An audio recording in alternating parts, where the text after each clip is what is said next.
வன்னியர் சமுதாய மக்கள் 1987 மறந்திருக்க மாட்டாங்க. தனி இடஒதுக்கீடு கேட்டு கடுமையான போராட்டம் நடந்த ஆண்டு அந்த ஆண்டு. ஆனா அதிமுக ஆட்சியில தனி இடஒதுக்கீடு கொடுக்கல. தலைவர் கலைஞர் 1989 முதலமைச்சரானதும் ஆட்சிக்கு வந்த 43 நாட்களுக்குள்ளாக வன்னியர் சமூகம் உள்ளிட்ட மிகவும் பிற்படுத்தப்பட்ட சமூகங்களுக்கு 20 விழுக்காட்டு ஒதுக்கீட்டை கொடுத்தார். இந்த 30 ஆண்டு காலத்தில் மிகவும் பிற்படுத்தப்பட்ட சமுதாயங்களை சார்ந்த குடும்பங்களோட வாழ்க்கையில ஒளி ஏத்தின இடஒதுக்கீடு தான் அது. வன்னியர் சங்கத்தினர் மேலே போடப்பட்டிருந்த வழக்குகளை திரும்ப பெற்றார் தலைவர் கலைஞர்.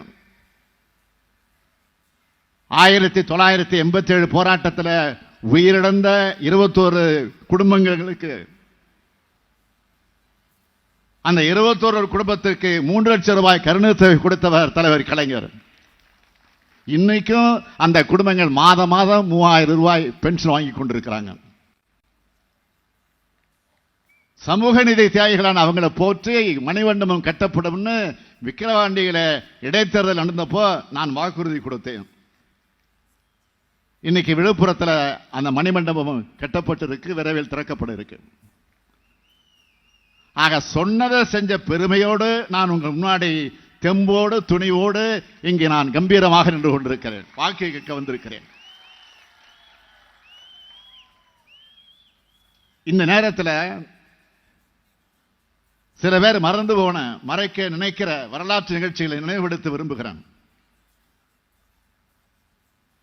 கோனேரி குப்பத்தில் நடந்த வன்னியர் சங்க வெள்ளி விழா மாநாட்டுக்கு நம்முடைய தலைவர் கலைஞர் அழைச்சாரு. யாரு? ஐயா ராமதாஸ் அவர்கள். அன்னைக்கு மேடையில என்ன பாராட்டி பேசினார் அவர் ஞாபகம் இருக்கா? அவர் மறந்திருக்க மாட்டார். நீங்க மறந்தாலும் வன்னியர் சமுதாய மக்கள் மறந்திருக்க மாட்டாங்க.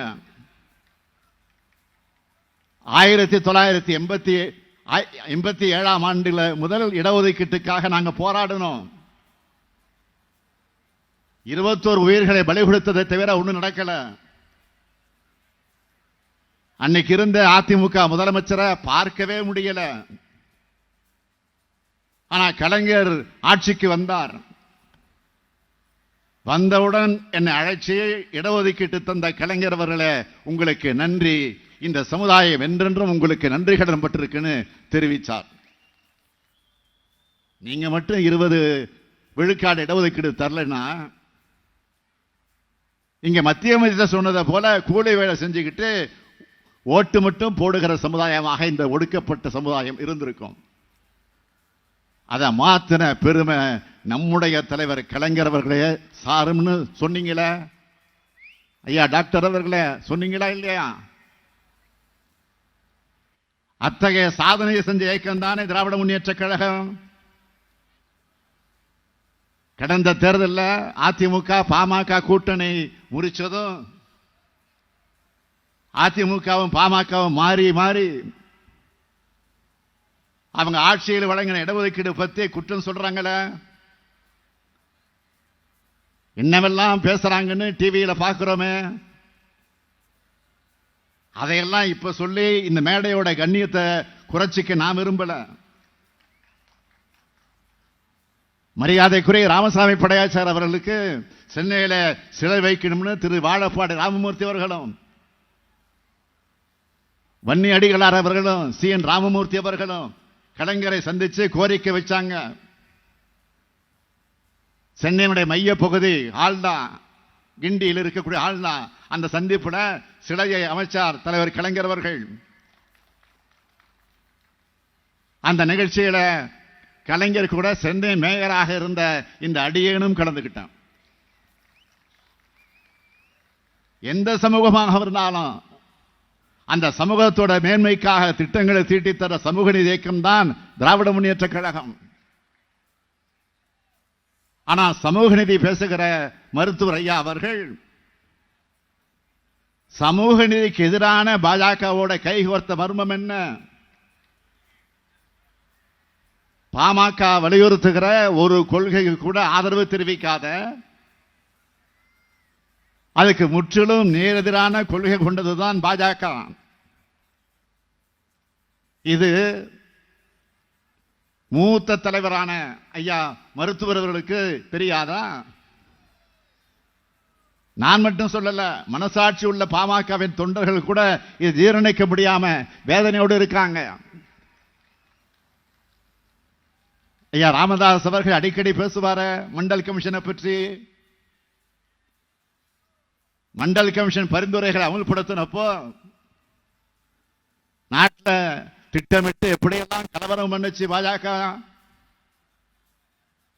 சமூக நீதி காவலர் VP சிங் அவர்களோட ஆட்சியை பாஜக கவிழ்த்துச்ச.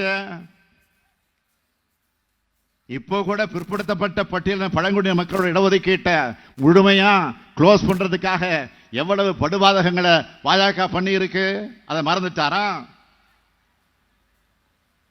பாமகவின் சார்பில் இப்போ தேர்தல் அறிக்கையில் ஐயா ராமதாஸ் என்ன சொல்லி இருக்காரு? 2021 நடந்திருக்க வேண்டிய மக்கள் தொகை கணக்கெடுப்பு சென்சஸ் இந்த ஆண்டு இறுதியில் நடக்கிறது. அப்போது இந்தியா முழுவதும் மக்கள் தொகை கணக்கெடுப்போடு சாதிவாரி கணக்கெடுப்பையும் சேர்த்து நடத்த பாமக பாடுபடும் சொல்றாரு. நாம கேட்கிறது, தன்னுடைய ஆட்சி காலத்தில் பிரதமர் நரேந்திர மோடி இதை ஏன் செய்யலன்னு கேட்டாரா? இப்போதாவது அந்த கோரிக்கை பிரதமர் ஏற்றிருக்கிறாரா? மோடி அவர்கள் இப்போ கேரண்டி விளம்பரப்படுத்துகிறார, ஜாதிவாரி கணக்கெடுப்பு நடத்த உங்களுக்கு கேரண்டி கொடுத்தாரா? மோடி கேரண்டில இடஒதுக்கீட்டின் வரம்பு உயர்த்துவதற்கான உறுதிமொழி உண்டா? ஐயா ராமதாஸ் அவர்கள் மோடியிடமோ அமித்ஷாவிடமோ அதற்கான உத்தரவாதத்தை பெற்றிருக்கிறாரா? இன்னும் சொல்லணும்னா, ஐக்கிய முற்போக்கு கூட்டணி அரசு எடுத்து வைத்த சாதிவாரி கணக்கு கூட வெளியிடாம முட்டுக்கட்ட போட்டதுதான் பாஜக. இன்று இந்திய அளவில் நம்முடைய கோரிக்கை ஏற்று ஜாதிவாரி கணக்கெடுப்பை நடத்தவும் இடஒதுக்கீட்டை அதிகரிக்கவும் வாக்குறுதி அளித்திருக்கக்கூடிய ஒரே தேசிய கட்சி எதுன்னு கேட்டீங்கன்னா காங்கிரஸ் கட்சி தான். மல்லிகார்ஜுன கார்கே வெளியிட்ட தேர்தல் அறிக்கையில் அதை வாக்குறுதியாக தந்திருக்கிறார். பாஜகவினுடைய தேர்தல் அறிக்கையில் அந்த மாதிரி வாக்குறுதி உண்டா? நம்முடைய அருமை சகோதரர் ராகுல் காந்தி அவர்கள் செல்லும் இடமெல்லாம் இதை பற்றி பேசுறாரு. இது சொன்னா நீங்களே ஏன் கணக்கெடுப்பு நடத்தலன்னு நம்மளை கேட்கிறாரு. நான் மீண்டும் மீண்டும் சொல்றது, சாதிவாரி மக்கள் தொகை கணக்கெடுப்பு என்பது அரசியலமைப்பு சட்டத்தால் அங்கீகரிக்கப்பட்டு எடுக்கப்பட வேண்டியது. அதற்கான அதிகாரம் ஒன்றிய அரசு கிட்ட தான் இருக்கு. மாநில அரசால சர்வே தான் எடுக்க முடியும். நல்லா புரிஞ்சுக்குங்க, மாநில அரசால சர்வே தான் எடுக்க முடியும், சென்சஸ் எடுக்க முடியாது. இந்த நடைமுறையெல்லாம் போராளியான சமூக நீதி போராளியான ஐயா ராமதாஸ் அவர்களுக்கு தெரியாதுன்னு நான் நினைக்கல. தெரிஞ்சே இந்த அரசியல் பண்றாரு. அவர் மேல வச்சிருக்கக்கூடிய பெரும் மரியாதைக்காக இதுக்கு மேல நான் எதுவும் பேச விரும்புகிறேன்.